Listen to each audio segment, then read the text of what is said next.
Assalamualaikum warahmatullahi wabarakatuh. Perkenalkan, nama saya Sayyidah Dewi Hasanah dengan NIM 2101111100035. Jadi di sini saya akan menjelaskan tentang pernyataan no taxation without representation dan taxation without representation is robbery, yang mana mencerminkan prinsip penting dalam sejarah perjuangan hak-hak sipil, khususnya dalam hal hubungan antara pemerintah dan rakyat. Frase pertama muncul di Inggris pada abad ke-13 sebagai respon terhadap pemungutan pajak yang dilakukan oleh raja tanpa adanya keterlibatan atau persetujuan dari rakyat melalui parlemen.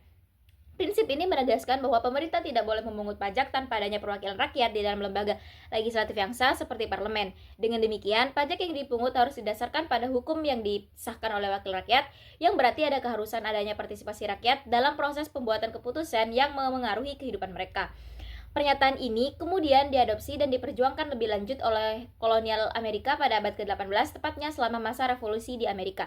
Ketika pemerintah Inggris memungut pajak atas barang-barang yang masuk ke koloni-koloni tanpa persetujuan dari Dewan Perwakilan Rakyat Kolonial, hal ini memicu kemarahan dan perlawanan dari rakyat Amerika. Mereka menyebut tindakan tersebut sebagai bentuk perampokan yang tercermin dalam pernyataan taxation without representation is robbery. Mereka berargumen bahwa jika pajak dikenakan tanpa persetujuan melalui lembaga legislatif yang dipilih rakyat, maka hak-hak mereka telah dilanggar dan pemerintah dianggap bertindak sewenang-wenang. Pernyataan ini mengandung pesan bahwa pemungutan pajak tanpa keterwakilan adalah bentuk penindasan terhadap rakyat. Pajak bukan hanya masalah finansial, tetapi juga menyangkut hak dasar warga negara untuk menentukan nasib mereka melalui wakil-wakil yang mereka pilih. Konsep ini mencerminkan perjuangan untuk kebebasan politik dan partisipasi dalam pembuatan kebijakan.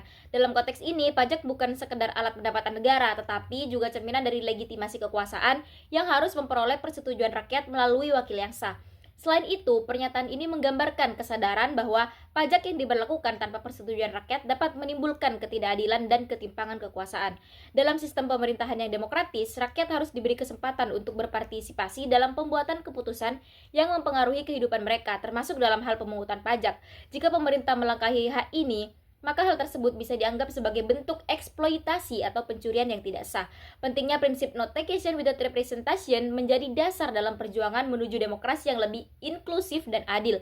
Sebuah negara yang mengakui hak rakyat untuk terlibat dalam pengambilan keputusan politik akan lebih menghargai keadilan sosial dan berkelanjutan pemerintahan yang sah. Oleh karena itu, sejarah perjuangan menuntut representasi dalam pemungutan pajak ini mencerminkan aspirasi universal untuk kebebasan dan keadilan. Secara keseluruhan, kedua pernyataan tersebut menunjukkan bahwa pajak yang dipungut tanpa persetujuan melalui saluran yang sah dan demokratis dapat merusak kepercayaan rakyat terhadap pemerintah. Ketidakadilan dalam sistem perpajakan yang tidak melibatkan rakyat dapat menimbulkan ketegangan sosial dan politik yang berbahaya bagi stabilitas negara. Prinsip ini masih relevan hingga kini, di mana rakyat harus memiliki suara dalam menentukan bagaimana pajak dikenakan dan digunakan. Maka, no taxation without representation dan taxation without representation is robbery bukan hanya sebuah slogan, tetapi sebuah penegasan tentang hak dasar rakyat untuk berpartisipasi dalam pemerintahan mereka, khususnya dalam hal yang menyangkut kewajiban perpajakan. Prinsip ini mengingatkan kita akan pentingnya transparansi, akuntabilitas, dan partisipasi aktif rakyat dalam sistem pemerintahan yang adil dan demokratis. Baik, mungkin itu saja penjelasan dari saya. Kurang lebihnya mohon maaf. Wassalamualaikum warahmatullahi wabarakatuh.